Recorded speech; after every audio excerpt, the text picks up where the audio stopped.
This podcast is powered by Pelotonia. To learn more about our goal to end cancer, visit Pelotonia.org or see the link in the episode notes.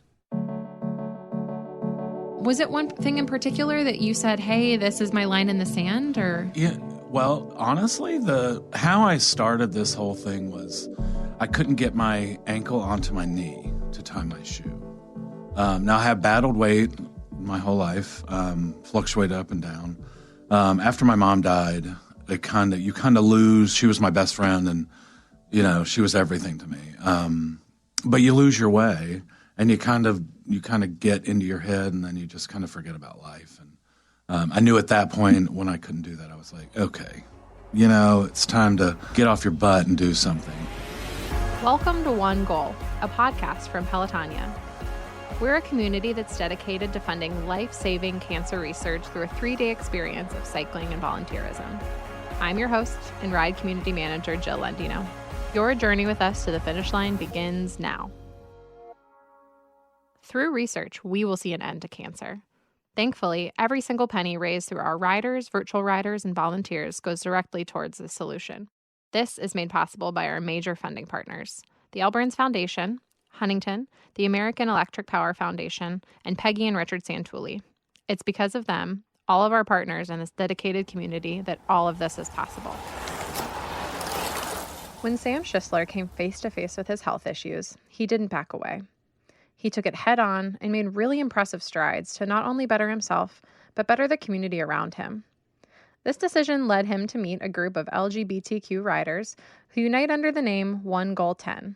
While we have an incredible amount of support through various fundraisers and events in the Pelotonia community, Sam and his team put on a very unique show every year. We'll start there in this episode, OneGoal10. So through the years, the event we put on is basically I call it a variety show, but it's basically all of us dressed in some form of art of drag. And we get a lot of the community, like Nina West, Virginia West, Monica Day, to host the event. And we put on a 2-hour spectacle of performance and fun to raise money for our OneGoal10 Pelotonia team. So, every year it's gotten bigger and better. We have a silent auction. We have all these companies, local companies, national companies that donate silent auction items. And last year, all of us have high rolled every year. Last year, we all high rolled, but we set a goal for $80,000, and we hit $107,000 last year between the 10 of us. So we're like, what are we going to do this year? It made you raise the bar so high. Exactly. It's almost, it's a great challenge for yourselves and to put out there, yes. Right? When your community and the supporters and attendees hear that number, it makes them want to give more. Yes. So what you do with Pelotonia is incredible with riding and being a high roller and the One Goal event. How did you first get started with giving back, being philanthropic? I think my mom instilled a lot of that in me through all the years of being in the community and trying to help out the causes and just in general health, with HIV scare that happened and is still happening, is there wasn't a lot of support in the beginning. So we had to do a lot of community outreach. It's the same with cancer, and that's what I love about being a part of Pelotonia is it's in line with everything that I already currently do. I have so many people that are around me that have been affected or affected by cancer. And even in my family, the scares are real. I had my own personal scare last year. Oh, really? I'm all good. It's all clear and all fine. But you don't understand until you're there. Like my one friend yesterday, his mother just had her last radiation treatment. So now she's cancer free, but her last one was yesterday. So it's been a journey to watch him and his mother. It's a year-long thing that we talk about. We talk to people about it. We wear our arrows on our bumpers and our T-shirts and everything because we believe in what we're doing, and we believe that it does make a difference because we know it does. I found a couple lumps, and having to go through that process of one doctor, and then another doctor, and then a scan, but it takes time because there's, I think that was the hardest thing, is that your mind takes you on a trip of the worst case scenario, and reality and percentages should take you on a different journey. And, and even the smartest people, with every percentage is known out there, you still put yourself in that 1% category. You still put yourself in the worst case scenario that could possibly happen. And I think for me it was a light, because it was hard, and it takes you on a journey of strength, and everything's going to be okay. And until you get all those results at the very end, and you're like, okay. But then it puts another perspective. There are all those that don't get to go. Okay. And then it makes you, like for me, it made me want to fight more. And also change length of time. Like there are things now that I really want to see happen, which is length of time. From the time you first, like anyone would first like feel a lump or anything like that, to when you actually go through the ultrasound or whatever testing you need to go through. So it really, it put things in perspective. But it was, I didn't tell anyone for about 6 weeks, which my friends were very upset about. I think for me, I internalized a lot of things.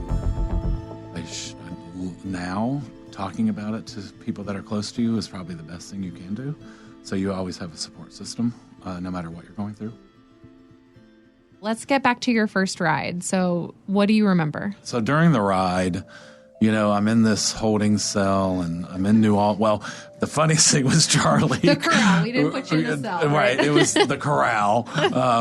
But Charlie, so I didn't have. So you have to remember that everyone else is riding 180 miles. I'm the one riding 125. Everyone else is starting downtown of my group. So I'm by myself. They told me exactly where I was going to go, what was going to happen, but I didn't have a way to get there.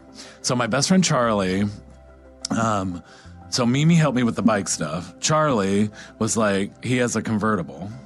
So we put my bike just in the back of the convertible, heading into New Albany. And, we pull in, we take photos. We're laughing and giggling because literally, you take the one tire off, shove the whole thing in, and then you go. And there's the two of us at, 6:30 in the morning flying down the highway with a bike sticking out the back. And, so we get there, and wish that he sees me off, and and then it's like, okay, and then off you go, and but it was the most beautiful ride. But I remember, it's 45 miles my first time. I had done one 60-mile on Thursday, just to try to prepare myself for an 80 and And was that the longest that you had gone at that point? So even though I had tracked, over 1,000 miles that year, that season, it was still like, God, I don't even know how this is going to work. And so, but I was like, you're gonna be fine. You're gonna be fine. And I pushed myself. But I remember we were going, when you're heading into Gambier, it's uphill. Like there's a lot of hills. And I remember turning the corner on the one hill, and all I remember is, the hill kept going, and I just kept watching it go, and I was like, not another hill. And I kept saying that to myself. But I tell you, there's a gentleman, and he's been there every year, that you start seeing a sign that says, thank you for thank you for helping save lives. Thank you for riding. You've got this. And it's like, and then he's holding a sign that says, thank you for saving my wife's life. And we all know that guy. We all, but your friends start to get involved, and they start doing signs. And so like that first year, I remember him specifically just because it's at a point when your legs hurt, your butt hurts because you've been on a seat for a long time. And all of a sudden it all kind of goes away because you remember that you actually can still pedal and you actually can still ride. And there's so many that can't. So on my helmet, that's when I started writing on my helmet names of people that we've lost or have survived that are in my immediate group.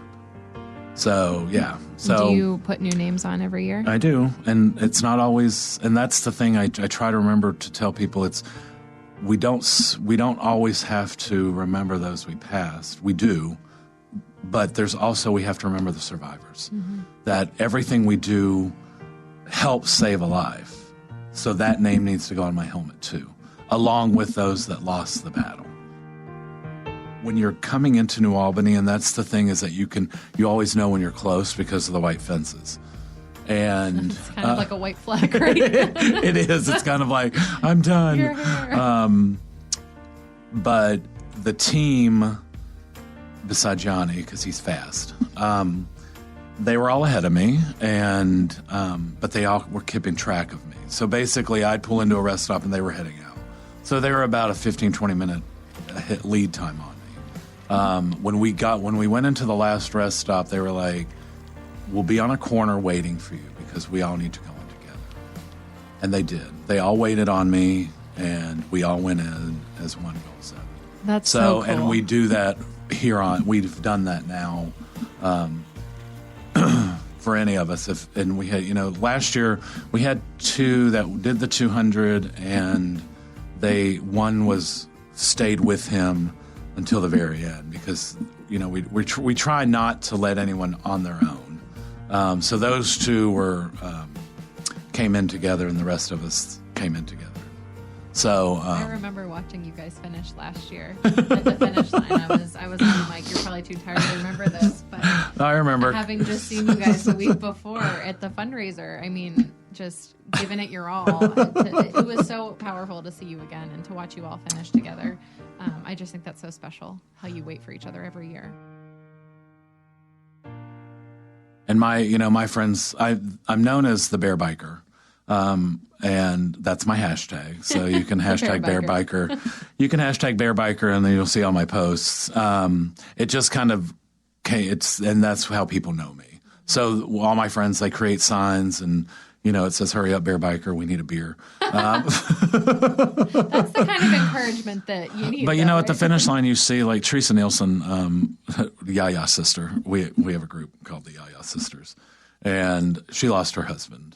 And I had to watch her and her family go through that. And there's nothing quite like, because I love my family, my chosen and my blood family. And being so close with Teresa and watching her and her kids go through that. And it's really light bulb moments like that you just, and there she was, she's there every year, whether she rides or not, but she was there this year, and she's like one of the first people I hug. And it's like, it's kind of like our thing now. Like, I don't know what I'd do if I didn't see her at the finish line. But yeah, she's always there, screaming at me at the very end, and then we cry, and then, because you're emotionally drained. Yeah. And this year I was burnt. Yeah. And I was sopping wet. Yeah. I was like, oh, you could wring me out. I'm just gross. But no one cares. Like, and that's the thing, is no one cares at that point. It's just like, okay, here we go. Another year done. Let's start next year. Wow. You're ready to go. Ready to go. After a couple beers. After a couple, well, yeah, several, maybe. We're good for that at the end of our party. So it's just so impressive and impactful to hear you talk about how far you've come in your journey. And I'm guessing that, before 4 years ago, this probably wasn't ever something that you thought you would do. No. And, going back to that moment of everyone in life, I honestly feel this. No matter what your struggle is, everyone assumes you're okay because you smile, or you put on the front, or what I think we've learned, what I've learned, and my friends, is that asking and paying attention to details with your friends and family are really important. For me, it was, not being able to put my ankle on my knee to tie my shoe was a key moment for me that enough was enough. I could have hidden behind, my overweight, unhealthy self, but I'm happy, and I hear that a lot. And I always say to some people, I said, are you really, though? I've been there. I know I've said that before, but I'm happy. But are you? Are you really happy? Or do you really want to? And it's not, to me, it's not weight loss. Everyone asks, how much have you lost? And I don't weigh myself often. The only time I really weigh myself anymore is if I go in for a checkup or I have to get on a scale. Simply because health is not about weight loss. Health is about what you're putting into your body. It's about how you treat your body, your exercise, your mental stability. Too many people get caught up in how much have you lost? I'm still a big dude.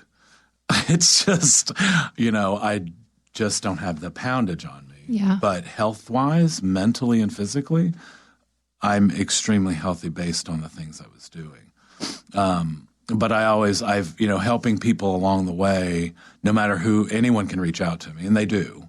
And I'll do whatever I can to help get people on track. And, I had one lady, she really needed help quitting smoking. And so I systematically had to learn how to quit. So I systematically analyzed my life and when I would smoke. And because I didn't want another pill, I didn't want another gum to chew. I wanted to figure out how to get it out of my life. So with habits is you have to identify the habits and then figure out how to eliminate them. So that's really, and I've helped several people understand and identify that portion of it.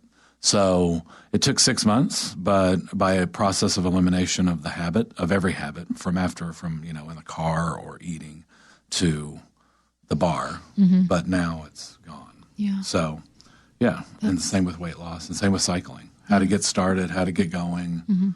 What would you say to somebody, because we hear this a lot, I can't raise money, I don't know how to do that. How would you, encourage somebody who's nervous to put themselves on the line and raise funds? You would be surprised at how many people will jump on your bandwagon. You'll be surprised at how many people at Pelotonia office will help you identify, the toolkits are there, the thank you notes, those kind of things. But, I know people that do, they sell cookies, outside a grocery store, they get permissions. If you ask, I think it's for introverts. I think it's putting yourself out there. And when you do, you'll be surprised at how many people really jump on your bandwagon, and really want to help you succeed. But if we look back at Sam 4 years ago, what is something that now that you would have told yourself back then? I probably would have told myself you should have done this a long time ago, sooner. And I also probably would have jumped sooner. I think, though, with timing of everything, my mother, I use my mother as a reference because she was that beacon of sanity. But things happen for a reason. I honestly believe Yanni he was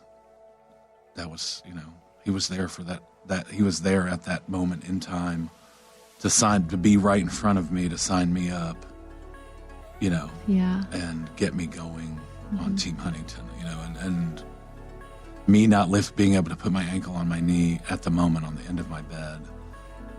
That all happened, and it just kind of was like, enough. And, weight loss, being healthy, riding, volunteering, it's mental. It's really, no matter what you're doing, is to say, yes, I can, instead of no, I can't. And the biking community, that's why I love cycling. I've met so many people, but, even flat tires, everyone stops. I stop. I slow down. Are you okay? Yes, I'm good. Chain might have come off. It doesn't matter. We have this innate sense to take care of each other. And it's not just one facet of the community, it's all facets. It's and that's why we were talking earlier when I said it's the smallest things that can make someone's day, like letting someone in traffic. We're all in a hurry. We're all trying to get things done. We've got a list a mile long. There's not enough hours in the day. We're a fast-paced society. However, 10 seconds can change. You just don't know. Calling someone on the phone that you haven't heard from a long time. Someone that you think might be struggling, ask. It could save their life. That's community to me. And that's what I love about Columbus. It was clear in our conversation with Sam that the importance of community and friendship are two really important driving factors in everything that he does. He has cultivated an incredible community, but he does so much in the community that really has just established him as such a pillar of joy and hope in so many community members' lives. So we're just happy that he took the time to share with us, and everything that he does in the future, we just can't wait to watch all the change and powerful impact that he continues to make. We want to say thank you to our major funding partners who make everything in the Pelotonia world possible. So thank you to the Alberns Foundation, Huntington, the American Electric Power Foundation, and Peggy and Richard Santulli. So in Sam's episode, we talked a lot about an evening event that gets people really excited to raise funds. But what about a morning event, Olivia? What is exciting in the morning? Breakfast, Jill. Breakfast. The most important meal of the day. We have heard of some really awesome ways to incorporate breakfast in fundraising efforts. And one in particular is our friend Drew Taranto from Worthington Industries. And he and his wife are both fundraising, competing a little bit for funds. Mm-hmm. And what better way to get their community together for breakfast than having a Bloody Mary bar? Bloody Mary bar. I never thought of that. So he invites his whole neighborhood over. They charge a fee for, a small amount for people to come over who are probably going to donate anyway, but they get to come together and be a part of celebrating and, drinking festivities in the morning. Absolutely. I've also heard of at certain companies, they'll invite out, for lack of a better term, a pancake flipper. Yes. So it would be a number of individuals who have a massive grill. They pour pancakes. Everybody has to make a donation to stand 10 feet away with a plate, and pancakes just get flipped wildly at them, and they have to try and catch them. Stay alert. Stay alert. They work for their breakfast. They do. Yeah. And another friend that I've heard hosting a breakfast event is you yourself, Jill. Can you tell us about? I do host a breakfast fundraiser. Your famous breakfast tacos? Yeah. So a few years back, I had a breakfast taco for the first time. My eyes were opened to this amazing take on a taco. And I thought, okay, there's this really great yard sale that happens in my neighborhood every year. There's thousands of people who are walking around hungry. I made a batch of tacos, breakfast tacos, and they sold, for lack of a better term, like hotcakes. So thanks so much for sharing, Olivia. Let's keep listening for a preview of our next episode. I had dark sunglasses on because I was welling up. Again, another proud moment. 2 short months after, a month and a half after we went through this whole episode.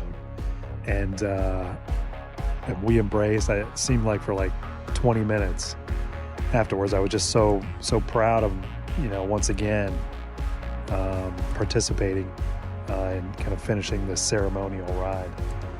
It was a great moment for myself, our family, the Bose team. It was great. It was I couldn't have been prouder. You've been listening to One Goal, a podcast from Pelotonia, hosted by me, Ride Community Manager Jill Ondino, with interview production and scheduling by Marketing Communications Manager Emily Smith. Produced, mixed, and sound designed at the studios of Westler Media by Vince Tornero. Additional mastering by Joey Gerwin at Orange Judio. Special thank you to all of our guests for being so open and willing to share their stories. Please be sure to rate, review, and subscribe to this podcast, as that will help others hear these empowering stories. If you're curious about joining the Pelotonia community and making an impact on cancer research, please see the link in the episode notes or visit pelotonia.org. That's pelotonia.org.